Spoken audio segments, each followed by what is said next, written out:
What up, replayers? Alright, you guys, quick update, capping off the close in U.S. equity markets.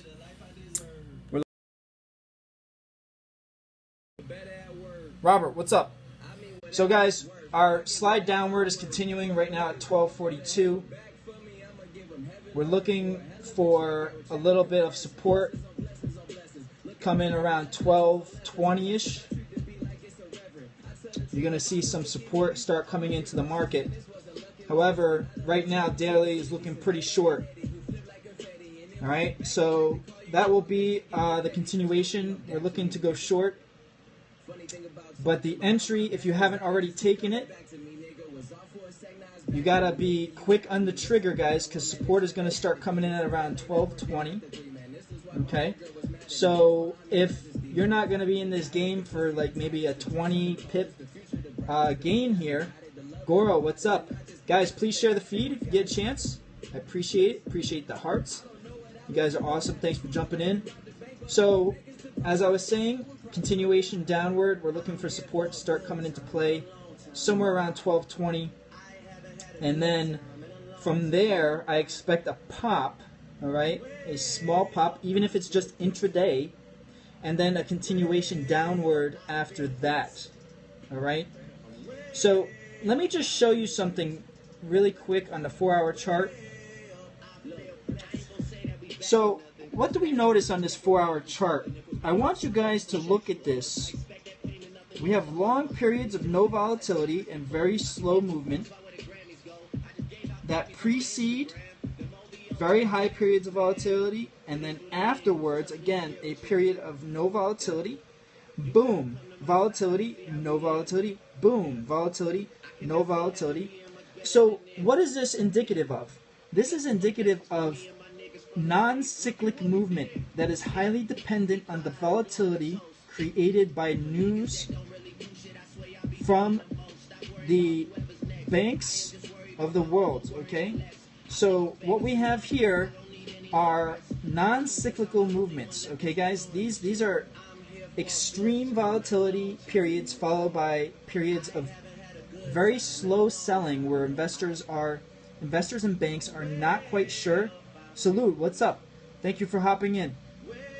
Investors are not quite sure what's happening in between the central bank announcements, and that's why you see these long periods of very shallow movement in the currency. I'm sorry I don't understand that language, but thank you for popping in and commenting anyways. Anyways, guys, what we see here, what pair? This is Euro USD on a 4-hour chart. Okay? But the fact of the matter is, there's the closing bell for US equity markets right there. No problem. The fact of the matter is, guys, you have to consider the environment we're in within the context of your trading plan.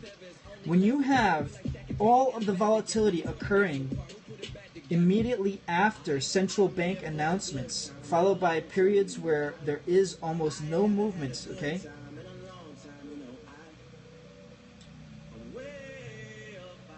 I speak English. I'm not sure what language we're going after here for you, but anyways, point being that you have to consider this within the context of your trading plan. Hello, Bosnia. Because if your trading plan does not allow for de-risking during the periods of high volatility, okay, then the fact of the matter is you're opening yourself up for a lot of risk, okay?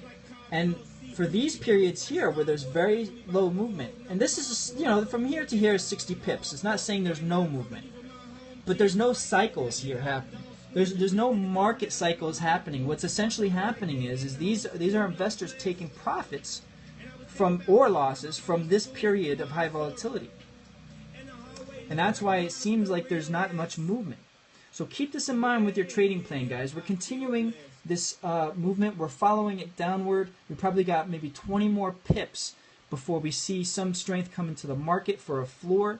We're going to see some support here. I expect a pop upwards, and then from there, depending on how much strength that pop upwards has, we may either continue upwards and take out these highs around 134, or, which my suspicion, these white lines are my trading system. These are my trading system that I am employing, called FX Prime. It's proprietary, and I come on here, and if you guys want to follow along in the trades that my artificial intelligence trading system is recommending, then you can do that. Feel free. You would just hop on whenever I come online, and I'll let you know with updates. Anyways, point is that I suspect that this selling will carry on and will accelerate after we hit support here, a bump up that will fail and continue downward to somewhere around this area, which is about 1094 or 1100 in the Euro USD cross, and then we'll find support here again.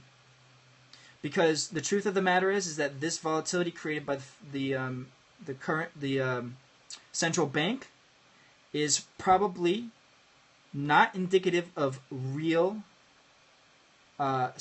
demand and supply. Okay, the supply-demand did not change. This was just an event of volatility, and supply and demand will reign true, and I believe that this will carry on to this area at 1100, somewhere around there, where it will find support again, and regular supply and demand will take over. So that is the play, guys. Again, we are short from 1318. We are currently up about 75 pips over the weekend. Not too shabby. The system is working perfectly, so I'm very happy with this algorithm and how it's designed, and it's going to get smarter every day because it is based on AI, so we're just going to continue going with it. Anyways, we'll see you on a later scope. This was just a closing bell update. Please invite some followers, guys.